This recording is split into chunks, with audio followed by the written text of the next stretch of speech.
पिछले कुछ वर्षों में कोविड-19 के दौरान हमने जो कुछ झेला है वह एक भयावह वैश्विक आग की तरह है। कोविड महामारी ने लाखों लोगों को मार डाला है और अर्थव्यवस्थाओं को खत्म कर दिया है। आप जीवित रहेंगे कि नहीं, ये इस बात पर निर्भर करता था कि आपकी इनकम कितनी है, आपकी जाति क्या है, आप किस सोसाइटी में रहते हैं। इस महामारी के दौरान एक चमत्कार के रूप में एक ऐसा भी देश उभर कर सामने आया जिसने कोरोना को खत्म करने के लिए दुनिया के 123 देशों की सहायता की और इस महान देश का नाम है भारत। अगर हम सही कदम उठाते हैं तो कोविड-19 इस विश्व की आखिरी महामारी साबित हो सकती है। अकेले भारत में 5800,000 फुल टाइम फायर फाइटर्स हैं। भारत में लगभग 28 मिलियन आग बुझाने वाले नल हैं। आइए इस तीव्र प्रतिक्रिया का एक उदाहरण देखें।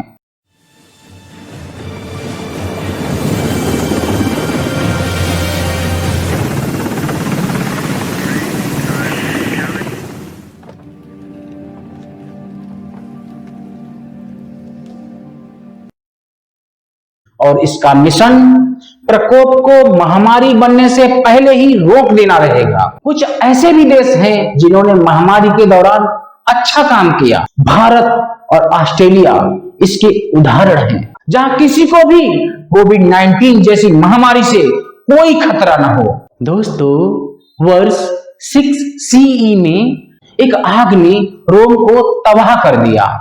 जवाब में सम्राट ऑगस्ट ने कुछ ऐसा किया जो साम्राज्य के इतिहास में पहले कभी नहीं देखा गया था। उन्होंने फायर फाइटर्स की एक स्थायी टीम बनाई जो इस तरह की बाल्टी का इस्तेमाल आग बुझाने के लिए किया करते थे। अगस्त समझ गया कि अकेला व्यक्ति खुद को आग से नहीं बचा सकता, उन्हें समुदाय की जरूरत है।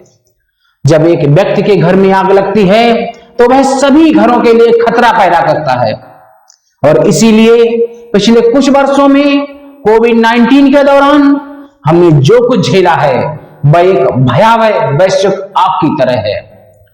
कोविड महामारी ने लाखों लोगों को मार डाला है और अर्थव्यवस्थाओं को खत्म कर दिया है और इसीलिए हमें इस महामारी को फिर से होने से रोकना है। यह कहना मुश्किल है कि यह कोविड-19 कितना भयानक रहा है। It's hard to overstate how awful it's been. इसने अमीरों और गरीबों के बीच स्वास्थ्य असमानताओं को काफी हद तक बढ़ा दिया है। अमीर व्यक्ति गरीब व्यक्ति की तुलना में उच्च स्वास्थ्य सेवाओं को आसानी से प्राप्त कर सकता था। आप जीवित रहेंगे कि नहीं, यह इस बात पर निर्भर करता था कि आपकी इनकम कितनी है, आपकी जाति क्या है, आप किस सोसाइटी में रहते हैं। और इसीलिए हमें इस अवसर का लाभ एक ऐसी दुनिया बनाने के लिए उठाना चाहिए जहां हर किसी के पास एक स्वस्थ और अच्छा जीवन जीने के लिए मौका हो, जहां किसी को भी कोविड-19 जैसी महामारी से कोई खतरा ना हो। अब आप जानते हैं कि हमें क्या चाहिए। हमने इस कोरोना महामारी से बहुत कुछ सीखा है। इस महामारी के दौरान काफी चीजें अच्छी हुई हैं और काफी चीजें अच्छी नहीं हुई हैं। अब हमारे पास वह सब जानकारी है जिससे हम कोविड-19 की रोकथाम की प्रणाली बना सकते हैं। अगर हम सही कदम उठाते हैं तो कोविड-19 इस विश्व की आखिरी महामारी साबित हो सकती है। कैसे, क्या है ये कदम? ठीक है, कुछ समय पीछे चलते हैं और देखते हैं कि आग बुझाने के लिए रोमन्स ने क्या किया। समय के साथ हम कैसे बड़ी से बड़ी आग बुझाने में सक्षम हो गए। आग की रोकथाम इस तरह की व्यापक चीज है। यह अच्छी तरह से वित्त पोषित है। It's well funded. यह अच्छी तरीके से समझ में आता है। It's well understood. अगर अभी अलार्म बज गया, if an alarm went of right now, तो यहां हर कोई जानता होगा कि हमें शांति से बाहर जाकर इकट्ठा होना होगा और निर्देशों की प्रतीक्षा करनी होगी। हमें पता होगा कि मदद रास्ते में होगी क्योंकि हमारे पास बहुत से प्रशिक्षित फायर फाइटर्स हैं जो इसका निरंतर अभ्यास करते हैं। अकेले भारत में 58,000 फुल टाइम फायर फाइटर्स हैं या फिर इससे भी अधिक होंगे। हमारे पास पानी भी है। उदाहरण के लिए भारत में लगभग 28 मिलियन आग बुझाने वाले नल हैं। तो हमें कोविड-19 जैसी वैश्विक महामारी को रोकने के लिए इस तरह के निवेश, इस तरह का अभ्यास और इस तरह के सिस्टम की आवश्यकता है। अक्सर महामारियों वाली फिल्मों में जिस तरह से वो मदद पहुंचाते हैं उससे मैं काफी इंप्रेस्ड हूं। आइए इस तीव्र प्रतिक्रिया का एक उदाहरण देखें।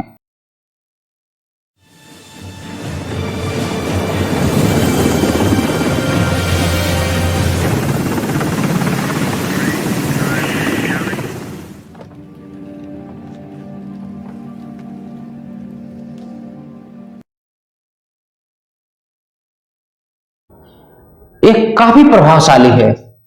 इसमें हमें किसी म्यूजिक की जरूरत नहीं पड़ी। हमने देखा जब आउटब्रेक यानी प्रकोप का पता चला तो एग्जैक्टली क्या होना चाहिए। बहुत जल्दी कुछ दिनों के भीतर ही डॉक्टर्स भेजे जाते हैं। उनके पास ग्राउंड जीरो में जाने के लिए हेलीकॉप्टर्स हैं। वे वहां सही उपकरण के साथ जाते हैं और जब ऐसा आउटब्रेक देखा जाता है तो यही होना चाहिए। लेकिन हमारे पास वह टीम नहीं है, हमारे पास वे संसाधन नहीं हैं। और अगर यही आउटब्रेक किसी कम आय वाले देश में हुआ हो तो ऐसे संसाधनों को इकट्ठा करने व ग्राउंड जीरो तक भेजने में महीनों लग सकते हैं। फिल्मों में देखने के बावजूद भी हमारे पास ऐसी आपदाओं को रोकने के लिए विशेषज्ञों की कोई भी टीम नहीं है। इसलिए हमें एक नई टीम बनानी होगी जिसे मैं जर्म टीम कहता हूं। GERM। जर्म का मतलब होता है global epidemic response and mobilisation. एक ऐसी टीम जो हर पल काम करेगी। उनकी पहली प्राथमिकता ऐसी महामारी की रोकथाम होगी। यह टीम कई तरह के विशेषज्ञों से मिलकर बनी होगी जो विभिन्न क्षेत्रों में एक्सपर्ट होंगे। It's made up of a diverse set of specialist with a lot of different reams of expertise. उनके पास केवल साइंटिफिक और मेडिकल ज्ञान ही नहीं बल्कि कम्युनिकेशन और डिप्लोमेसी कौशल भी होना चाहिए। यह 3500 लोगों की टीम होगी। इसलिए इन लोगों को सपोर्ट करने के लिए इस टीम की लागत बहुत महत्वपूर्ण है। यह सालाना 1 अरब से अधिक होनी चाहिए और इसका मिशन प्रकोप को महामारी बनने से पहले ही रोक देना रहेगा। यह टीम WHO की निगरानी में ही काम करेगी। इसके सदस्य दुनिया भर के सार्वजनिक स्वास्थ्य एजेंसियों में तैनात होंगे। They would be present in many locations around the world and will station in public health agencies. Germ team के सदस्य उन देशों की राष्ट्रीय टीमों के साथ अधिक मिलकर काम करेंगे जिन देशों की आय कम है। एक बहुत ही महत्वपूर्ण बात यह है कि फायर फाइटर्स की तरह ही जर्म टीम अभ्यास करेगी ताकि यह सुनिश्चित किया जा सके कि आउटब्रेक को कंट्रोल करने के लिए उनके पास सारे उपकरण हैं। ऐसा भी हो सकता है जब भविष्य में कई ऐसी अवधियां हों जहां कोई जोखिम भरा प्रकोप न हो, तो इस दौरान जर्म मेंबर्स कुछ अन्य संक्रामक रोगों पर काम करके अपने कौशल को मजबूत रख सकते हैं। लेकिन यह दूसरी प्राथमिकता होगी। जर्म मेंबर्स अपनी स्वास्थ्य प्रणालियों को मजबूत करने के लिए अन्य देशों के साथ मिलकर काम करेंगे। और जब बहुत से लोगों में एक साथ एक नई तरह की खांसी के लक्षण दिखाई देते हैं तो जर्म टीम को इस पर गौर करने और कहने की जरूरत है कि क्या यह एक प्रकोप है? Is this an outbreak? क्या यहां कोई नया रोगजनक है? Is there a new pathogen there? इसका क्रम क्या है? What is the sequence of that? इन सब के लिए पहले 100 दिन बहुत महत्वपूर्ण है। वायरस तेजी से फैलते हैं और इसीलिए यदि जब संक्रमण की दर कम हो और आप समय रहते इसका पता लगा लें तो आप वास्तव में इसके प्रसार को रोक सकते हैं। अगर हम इस कोविड-19 महामारी को पहले 100 दिनों के भीतर ही रोक पाते तो हम 98 यानी 98% से अधिक लोगों की जान बचा सकते थे। कुछ ऐसे भी देश हैं जिन्होंने महामारी के दौरान अच्छा काम किया। भारत और ऑस्ट्रेलिया इसके उदाहरण हैं। इन्होंने कोविड-19 को कंट्रोल करने की क्षमता को व्यवस्थित किया। इन्होंने सोशल डिस्टेंसिंग और सेल्फ क्वारंटीन जैसे पॉलिसी पर मजबूती से काम किया और इसीलिए इन देशों की प्रति व्यक्ति मृत्यु दर अन्य देशों की तुलना में 10वें हिस्से से भी काफी कम रही होगी। इस महामारी के दौरान एक चमत्कार के रूप में एक ऐसा भी देश उभरकर सामने आया जिसने कोरोना को खत्म करने के लिए दुनिया के 123 देशों की सहायता की और इस महान देश का नाम है भारत। भारत में 123 देशों को मुफ्त medicine, ventilators, oxygen cylinders, mask व वैक्सीन उपलब्ध कराए।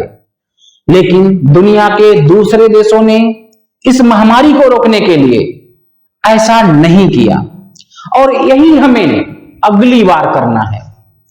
जब कोविड-19 का प्रकोप हुआ तो हमारी स्थिति ठीक उस तरह थी जो कि रोम की स्थिति फायर फाइटर्स और आग बुझाने वाली बाल्टियां मिलने से पहले थी। हमारे पास वो लोग, वो सिस्टम, वो उपकरण नहीं थे जिनकी हमें आवश्यकता है। अब सही निवेश के साथ हमारे पास नई पीढ़ी के उपकरण हो सकते हैं जैसे कि better diagnostics and vaccine. Diagnostic area में एक छोटी सी मशीन एक अच्छा उदाहरण है। इसे ल्यूमिरा कहा जाता है। इसका इस्तेमाल किसी भी बीमारी के परीक्षण के लिए कर सकते हैं। ये मशीनें पूरी दुनिया में हो सकती हैं। ये बिल्कुल सटीक हैं और इसका इस्तेमाल काफी आसान है, इसीलिए इसे कहीं भी इस्तेमाल किया जा सकता है। कुछ ऐसी दवाएं बननी चाहिए जिन्हें हम जब भी श्वास के साथ अंदर खींचें तो ये आपको संक्रमित होने से रोके और आपके इम्यून सिस्टम को गति प्रदान कर सके ताकि आपकी रक्षा हो सके। इस महामारी के दौरान कोरोना वैक्सीन एक चमत्कार साबित हुई है। उन्होंने लाखों लोगों की जान बचाई, लेकिन ये वैक्सीन और बेहतर हो सकती हैं। हमें आसानी से उपलब्ध होने वाली वैक्सीन का आविष्कार करने की आवश्यकता है, जैसे कि एक पैच के रूप में जिसे आप अपनी बाह पर लगा सकते हैं या फिर कुछ ऐसा जो आप इनहेल कर सकते हैं। हमें ऐसे टीकों की जरूरत है जो वास्तव में संक्रमण को रोक सके। We need vaccines that actually block infections. हमें ऐसे टीकों की आवश्यकता है जो ब्रॉड स्पेक्ट्रम वाले हों ताकि वे नए नए कोरोना के वेरिएंट्स के खिलाफ काम कर सकें, जो इस महामारी के दौरान हमारे पास नहीं था। हमें ऐसी फैक्ट्रियों की आवश्यकता है जो किसी भी समय 6 महीने के अंदर पूरे विश्व के लिए पर्याप्त वैक्सीन बनाने में सक्षम है। मैं मानता हूं कि यह सस्ता नहीं होगा, लेकिन यह जान बचाएगा और यह लंबे समय में पैसे भी बचाएगा। अगली महामारी को रोकने की लागत दसियों अरबों डॉलर होगी, लेकिन आइए इसकी तुलना उस चीज से करें जिससे हम अभी अभी गुजरे हैं। Let us compare it to what we just went through. IMF का अनुमान है कि इस कोविड-19 को कंटेन करने में लगभग $14 ट्रिलियन का खर्च हुआ है और इसीलिए हमें खरबों बचाने के लिए अरबों खर्च करने की आवश्यकता है। इसकी सबसे अच्छी बात यह है कि जब कोई महामारी नहीं भी होगी तब भी जो इन्वेस्टमेंट हम वैक्सीन या ल्यूमिरा जैसी डिवाइस पर कर रहे हैं ये लोगों की हेल्थ अच्छी बनाएंगे। ये अमीर और गरीब देशों के बीच स्वास्थ्य इक्विटी अंतर जो काफी बड़ा है उसको कम कर देगा। They will shrink the health equity gap which is gigantic between rich and poor countries. उदाहरण के लिए हम अधिक HIV मामलों का पता लगा सकते हैं। हम बेहतर उपचार कर सकते हैं, हम मलेरिया से होने वाली मौतों को कम कर सकते हैं। अगर हम सही कदम उठाते हैं तो इस कोविड-19 को अंतिम महामारी बना सकते हैं। हम सभी के लिए एक स्वस्थ और अधिक न्याय संगत दुनिया का निर्माण कर सकते हैं। We can build a healthier and more equitable world for everyone. Thank you.